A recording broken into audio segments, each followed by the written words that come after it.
Ha! Looks like somebody just got mugged. That's terrible. LEGO Dimensions was one of the most ambitious, perhaps the most ambitious crossovers of all time, merging over 25 intellectual properties into one insane LEGO experience with an initial planned run of 3 years. But with the game only lasting 2 and now being almost completely forgotten about, what happened? Well, let's head back to the beginning to find out exactly why. The year was 2015, with Toys to Life video games at their peak, with Skylanders and Disney Infinity firing on all cylinders, with Skylanders Superchargers and Disney Infinity 3.0 having just released. This was when LEGO was finally ready to enter the market with their own Toys to Life game. If we go back to early April 2015, LEGO released a trailer for the game, and it had LEGO fans in a frenzy. The trailer starred Joel McHale, aka Jeffrey Winger from Community, and showed him receiving a mysterious package at his front door. He then builds the LEGO Dimensions portal and is attacked by Gandalf, Wildstyle, and Batman, who are the 3 main characters of the game. There was a brief gameplay trailer attached at the end as well, showing off Ninjago, Back to the Future, and the Wizard of Oz, as well as some other franchises that would be included in the game. So the game was set to be released in late September, which meant there were months of anticipation to build up hype before the game came out. And let me tell you, the theorizing about which characters or franchises would be included was insane. One of the craziest memories that I have is this image from the top of the box that we had, and it showed a really blurry look at all of the year 1 characters from waves 1 through to wave 5. We got this box picture, which is very interesting because at the top of the box, you have a row of what seems to be all the Fun Pack characters. All right, this is going to be a huge stretch, but this is exactly what it looks like, and it makes sense for them to do this. I think that is Chell from Portal. We then got confirmation of all the characters and packs that were releasing for year 1, as the game was shown off in all its glory at E3, which was the biggest convention for new games back in the day. The game was set to be the perfect merging of Toys to Life with typical LEGO games, which were developed by TT Games. The game would have you buy physical LEGO characters, put them on a toy pad, and they would then go on to the main gamepad or portal, and they would actually appear in the game. You could buy extra levels, characters, and vehicles to expand your play potential, and among some of the first franchises in the game were Portal 2, The Simpsons, and Doctor Who. The game would play like a regular LEGO game experience, with platforming based levels, all harnessing on the main character's powers and abilities, also with a bunch of main story levels, and then 3 adventure worlds for you to explore. With each new character you purchased, you would then unlock their franchise exclusive adventure world, letting you explore the world of Ninjago, Chima, or even New York City with the Ghostbusters characters. The main game would be fully playable with just the 3 main base characters you get in the starter pack, but getting all of the collectibles and exploring all 13 adventure worlds would have you needing to buy characters from across every franchise. Each character also had their own unique abilities, such as Batman's Batarangs, Chell's portal gun, or Emmett's jackhammer. This meant that even though you may have had one character from each franchise, you would still need to buy characters to get every unlockable, such as needing Superman to burn gold objects while being underwater. Anyway, after the game had been shown off at E3, fans were thoroughly impressed and really looking forward to the game's release. And then, a few months later, the day finally came, September 29th, the release date of LEGO Dimensions. I myself can remember going out on release day and buying the game from Target, and I picked up the Laval Fun Pack from Chima as my first extra. I'm not sure why on earth I chose him out of every pack I could have gotten, but I was about 10 years old at the time. There were hundreds of packs everywhere with a ton of characters to choose from, and it truly was a really unique experience to be a part of. So I'm at Toys R Us, and you can see they have a whole bunch of LEGO Dimensions, every single pack. If you're worried that one might sell out today, I don't think so, but maybe they'll start being rare or something like that, but for now, all these packs. Bigger YouTubers at the time, such as Just Too Good and Jangbricks, also made videos showcasing their incredible hauls, picking up every single new pack. Oh hi, it's Jang here, and I has a bag. And in this bag is a starter pack for Lego Dimensions. But I has another bag, and it's a much bigger bag, and it has many more things in it. This is a big deal. Lego Dimensions has the potential to be really serious, to be really loved, and I have the potential to really enjoy it myself, and I want to share that enjoyment with all y'all. This is insane. At Toys R Us, they actually had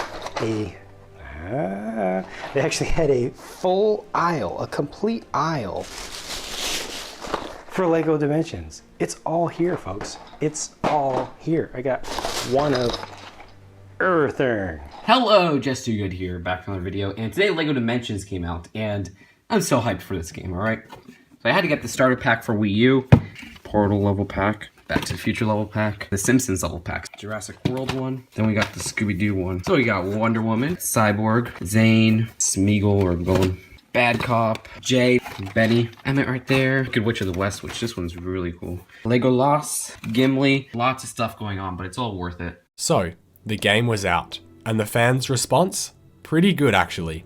Well, from those who actually had the game. The gameplay was pretty much an above average LEGO experience. The crossovers, the levels, the jokes, and the boss fights, as well as the main game story, was highly praised, with the new portal mechanics on the toy pad being looked at as kind of a leap forward in technology.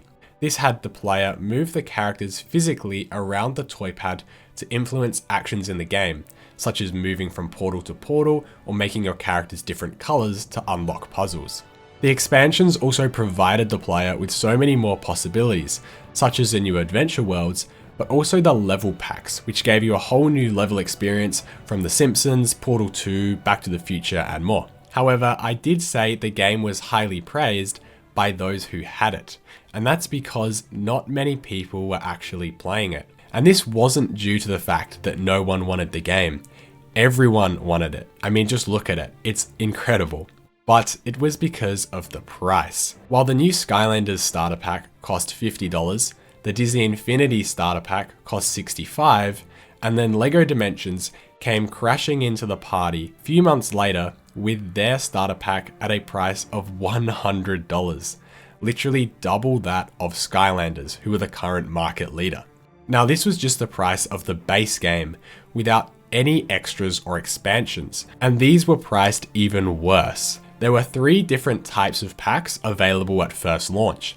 You could get a fun pack with 1 character and a vehicle for $15, a team pack with 2 characters and vehicles for $25, or a level pack, which was $30 and had 1 character, 2 vehicles or gadgets, and then an in-game level as well. So if you wanted to buy everything that was released in just the first wave of sets, it would set you back a whopping $705 with the base game, 3 level packs, 2 team packs, and then 15 fun packs.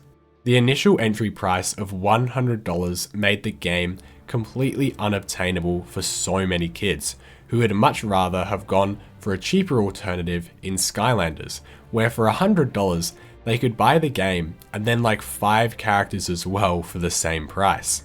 In Australia, personally, I remember buying the game at a 33% discount on day one and quickly found all the expansion packs at more than 25% off within a week. I think retailers saw that they were overpriced to begin with. It does raise a really interesting question though based on value, where you have the physical Lego that you were getting in the packs, which was essentially a polybag build plus a minifigure, but then you obviously had the in-game content to factor in. I think these prices were just initially way too high. However, it would have been really tough having to juggle all of these different licensing fees and costs, which would stack up really quickly. So over the next few months, Year 1 was slowly released with Waves 2, 3, 4, and 5. Waves 2 and 3 were decently sized, and then Waves 4 and 5 had just a few elusive characters trickled out, like Superman and Slimer. Once these had finally been released, all eyes quickly turned to the anticipated Year 2, thinking about which characters, which worlds and franchises we might get added to the game. Well, before we got news on LEGO Dimensions Year 2, we got news from Disney Infinity that announced that they would no longer be making a new game in 2016, but instead focusing on having their brand collaborate with other well-known game developers, instead of making games of their own. In a similar vein, Skylanders announced that Skylanders Imaginators, a game where you would be able to customize and create your own Skylanders, would be the final entry in the series. So this meant that the imminent end of the Toys to Life genre, a genre that LEGO had just joined a year ago, was on its way. So at E3 2016, LEGO unveiled some of their Year 2 lineup, featuring Harry Potter, Mission Impossible, and Adventure Time, as well as many more franchises. This also came with the introduction of 3 new story packs, which were bigger packs that would retail for $50, half the price of the original base game, and include an entirely new portal to build, as well as a character, a vehicle, and 6 in-game levels where you could play the story of Ghostbusters 2016. You serious? Fantastic Beasts and Where to Find Them, or the LEGO Batman movie. As well as this, there would be a bunch more level, fun, and team packs released too. Surprisingly, LEGO Dimensions took a different approach to Disney Infinity and Skylanders, as instead of having to buy an entirely new base game every year, their plan was to keep the original starter pack with Gandalf, Wildstar, and Batman, and then you would update the game online to add new expansions with content downloads. This proved to be an interesting strategy to say the least. So just a few months later, exactly 1 year from the game's initial release, Wave 6 and Year 2 of sets were released. There were 6 sets that they brought out, along with a number of content updates to download on your console. And this is honestly where things started to go downhill for me. There was an entire download for each character you bought, plus each level, plus each adventure world, and an update for the overall Year 2 content. Try explaining to a 10-year-old the concept of online gaming and downloading to someone who had never played an online game before on their Xbox 360. This is also when internet and Wi-Fi speeds were nowhere near where they're at today. Personally for me, these updates were an absolute nightmare. I can remember coming home with my B.A. Baracus fun pack from the A-Team, putting it on the portal, ready to play, and I couldn't play with it until a whole day later because of all the content downloads I had to do. Now, I was playing on Xbox 360, which I understand is one of the older consoles, but they still sold the game and advertised the game as being playable on that console, which it was, it just took a long time to get started. However, for many people who bought the Wii U version of the game, Year 2 made LEGO Dimensions completely unplayable. Take a look at some of Just Too Good's footage from 2016. What you will see in this video is documentation of how these updates are basically making my version of LEGO Dimensions for Wii U absolutely unplayable. Alright, so this all loads fine, but look, it's already happened twice. Alright, yeah, yada yada. I did download, I think, the updates. Not all the updates because I ran out of space, so I gotta make more space. Oh, okay, just an error occurred. That was even worse than last time. You can see it's really laggy. And there you go. It's dead. Okay, so I gotta wait 15 minutes to see if it'll work. And this is like the 5th update of the day. I mean, I had to update Dimensions, and I had to download 4 updates for the new packs, and now there's 2 more packs, which are the ones downloading right here. Uh-oh, well, it's laggy. Let's just hope that's just an error. No one can defeat my impenetrable power suit. Oh, what? I shall banish you to the fiery What? depths. Why is it? There's forced. What? And fantastic. Yeah, I get to build the van, but it's in this. I don't know why it's like this. It's like in the battle arena mode. This is so glitchy. I can't believe it. Like, TT, please, TT Games, step it up. I don't know what's wrong. Like it takes a cutscene and it just freezes in the background. Like you can see half of it down there. Griffin Turner, Speed Element, Master Chen. Like just what the cutscene said. But like you could only play in this corner. It's bad. but it's funny, okay? But this is pretty bad. I mean, they gotta fix these glitches. This is kind of ridiculous. So there was essentially one question. With seemingly everything collapsing around it, did LEGO Dimensions have enough pull to survive through the destruction of the Toys to Life genre? With Waves 8 and 9 not having planned release dates, they seemingly got delayed over and over again, with Wave 9 not being released until September of 2017, another whole year later from the release of Year 2 and 2 years later from the original release of the game. This of course would have been the time for Year 3 to begin, but LEGO were radio silent. In stores, all the packs from Year 1 got reproduced and there were so many more on the shelves, as well as the packs from Year 2 as well.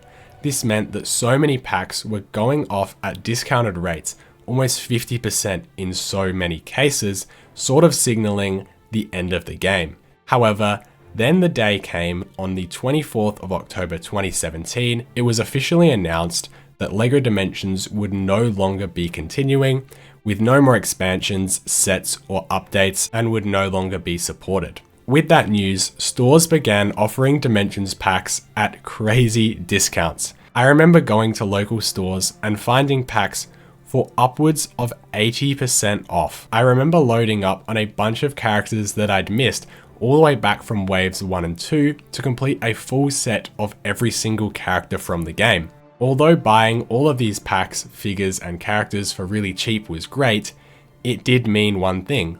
That was it. The game was over. All the crossovers, all the possibilities, finished. It felt like the game had so much potential, but with the cards stacked against it, did it ever really have a chance to survive? So what were the key reasons why LEGO Dimensions failed? Here's my take. First is the price. The sets and starter pack were significantly more expensive compared to its competitors, and with people already being loyal to those games, was there really ever room for a third Toys to Life game, especially one costing almost double that of Skylanders? Overall, if you were to buy every single LEGO Dimensions pack from Wave 1 to Wave 9, as well as the starter pack, it would cost a total of $1,345 US, which is absurd. Parents were not looking to add a third game to their child's collection of toys, which were at this point sitting on shelves, not being touched once the game was finished being played with. The next reason would have to be timing for me. LEGO Dimensions released in late 2015, which was the same time as Skylanders' 4th installment and Disney Infinity's 3rd. Being a newcomer in the genre is always tough, and especially in a game genre that was on a steady decline, with consumers no longer looking to spend hundreds of dollars collecting characters for just one single game. Had the game come out in, let's say, 2012 or 2013 at the height of Skylanders and Disney Infinity, they probably could have gotten at least their original 3-year lifespan. I would then have to say that the actual physical LEGO toys, at least for the first year of sets, weren't great. When you compare the figures between years 1 and 2, Year 2 has almost every minifigure being unique and exclusive to this set, therefore attracting those casual LEGO fans who just want a LEGO Sonic, Starfire, or Beetlejuice. If you compare this to Year 1, there were only a handful of new minifigures that weren't being reused from existing LEGO sets, such as Chell, Stay Puft, and Cyberman being among the few new minifigs. But then again, although there were some amazing minifigures in Year 2, could anyone really justify spending $30 to get one minifigure if you didn't own the base game? Another element adding to the cost of the packs were the vehicles and the gadgets, which I honestly don't think I ever used while playing through the whole game other than when I had to. I much preferred having 7 characters on the toy pad at a time. If the packs were to have maybe completely removed these vehicles, maybe other than the one Batmobile in the starter pack, I think this would have cut the costs and still kept majority of the value in each of the fun, team, and level packs. And the final reason for failure would have to be the release of Year 2.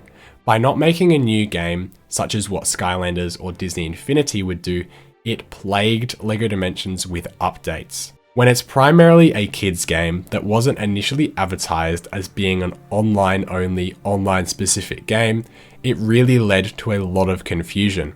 I can personally say that I had a lot of friends who had the game, loved playing it in the first year, but gave up once year 2 came out because it was just so hard to play with really bad Australian internet. So with all that being said, what is, if there is any, the future of LEGO Dimensions? Well, for anyone interested in just playing the game still, it isn't too expensive to go and buy a second hand or even a sealed one online, as they're not worth too much even 8 years after their retirement. Some of the more desirable packs like Sonic are worth a fair bit, fetching upwards of $100, but most of the more basic characters you can get for pretty cheap. Even looking around thrift or second-hand stores, you're probably likely to find some of these sets around.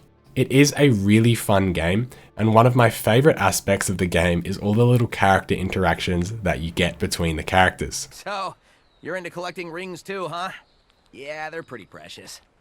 Sonic, you ever thought about changing the name from Green Hill Zone to, wait for it, Green Arrow Zone? Overall, I think the cancellation of the game is really sad, and it was so much fun to play. And having gone back and played it again just a few years ago, it was so much fun. It was just very expensive to set up. Anyway, as I said at the start of the video, there was a third year planned for the game, which ultimately did get cancelled, with a bunch of content also cut from year 2 as it got delayed. So I would love to make a video covering some of that cut content, so if you would be interested, let me know in the comments down below. Overall, I hope you did enjoy the video. It was a lot of fun to talk about this game that I'm really passionate about. If you did, please leave a like on the video, it means a lot, as well as subscribing so that you don't miss any future videos. Thanks for watching.